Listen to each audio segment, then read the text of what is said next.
Hey everybody, Peter Zeihan here, coming to you from Colorado's Lost Wilderness. This is a Lost Canyon, a little bit of a bushwhack, but it's been a good day. Anyway, I've started my backpacking season, so we're going to be taking a lot of entries from the Ask Peter files. I'll try to do some current event ones, but, I'm not going to be able to upload every day, so, it is what it is. Anyway, today's entry is what happens to China when Xi Jinping dies? And, that's a great question. A couple things to keep in mind. Number one, Xi has imprisoned and executed his way into being a cult of personality. There is no successor. There is no potential successor. There is no up-and-coming cadre of people with talent. He has basically purged the entire system of any of ambition or competence. And so it is just him. And the bureaucracy now is going after things like patents and college dissertations so that no one who is under age 25 can even get into the system in the first place.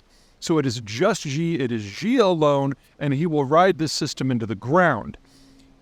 It's so much worse than that sounds because China is not a normal country. So there are different sorts of governing systems, confederal, federal, and unitary. Confederal, your regions have more power than the center, so think Switzerland or Canada. In a federal system, there's a shared competence among the national government, the regional governments, and the local governments, think Germany or maybe the United States.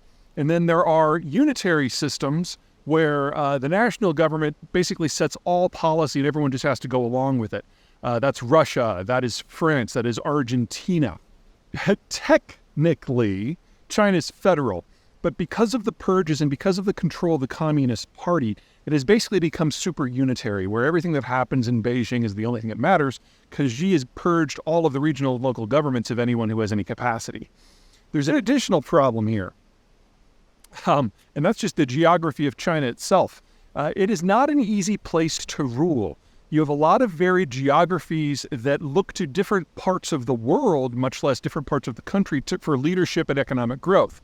So, for example, if you're in the series of cities on the southern coast, roughly from Fujian to Guangzhou, you don't have an interior, you don't have access to local agricultural product, and you don't have access to one another.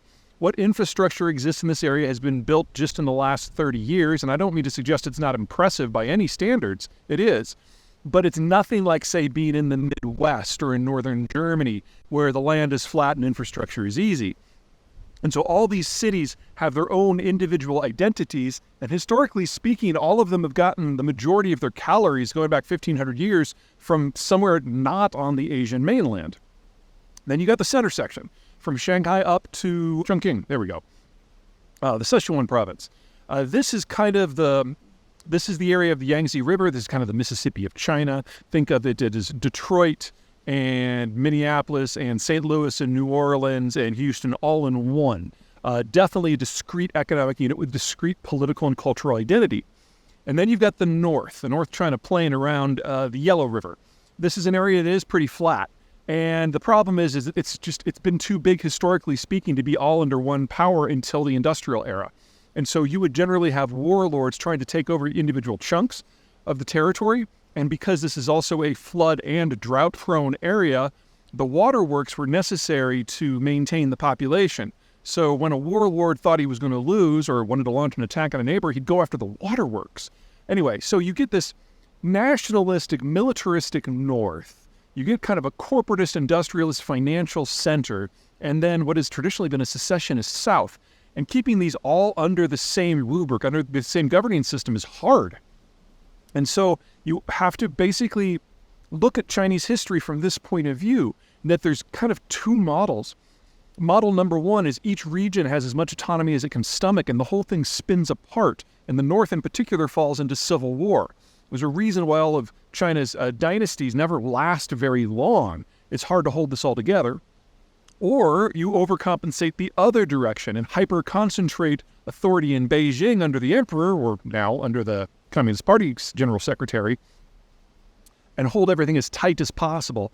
Neither of them last for long, and unfortunately there's nothing in between that works really well either. Kind of a confederal system which just led to friction and eventually conflict among the various sections.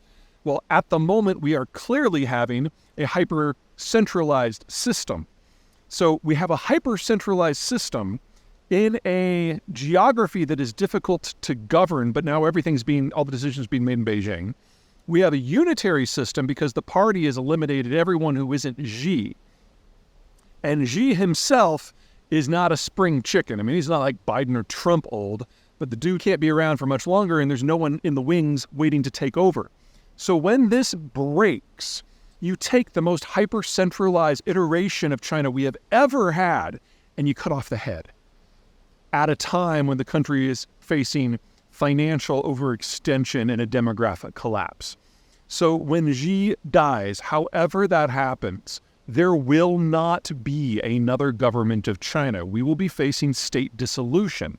And because the demographic situation is so bad, it's entirely feasible that we have a collapse in the country's ability to generate any economic activity of note before such time as something can theoretically rise on the other side of this. So we probably are looking at the end of the Han ethnicity as a player in international affairs, because by the time we get to the end of this century, there aren't going to be a lot of them left. So when Xi goes, that's it. The party's over. All right. See you guys from the next canyon.